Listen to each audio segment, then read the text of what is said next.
To'g'risida otni berib yubordim, bitta qulli gapiga kirib. Molni ham berib yubordim. Obbo, qani bu yog'i nima bo'lar ekan? 1000 ta qo'yni nima qilasiz, xo'jayin, bitta joningiz bor, 3-4 tasi qolsa bo'ladi-ku sizga, berib yuboring.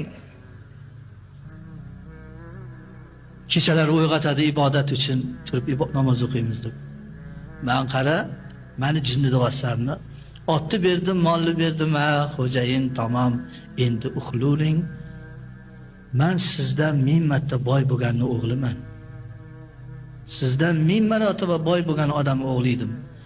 Ota-onamni butun boyligini, merosini tarqatib, sizni 20 yildan beri xizmatingizni qilib yuraman. Har yili hajga boraman. Men faqat jonimni, Xudoni muhabbatidan boshqa narsa qalbimga sig'maydi. Allohga do'st bo'lish o'zi bo'lmaydi. O'zini foydasi uchun hamma narsaga tayyor musulmonlarimiz bor. Birovning foydasiga yo'q. Qilmaydi. Yaratganni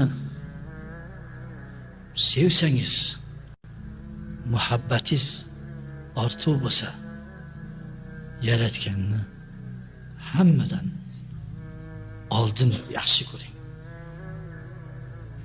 Allohni yaxshi ko'raman deb pulni Alloh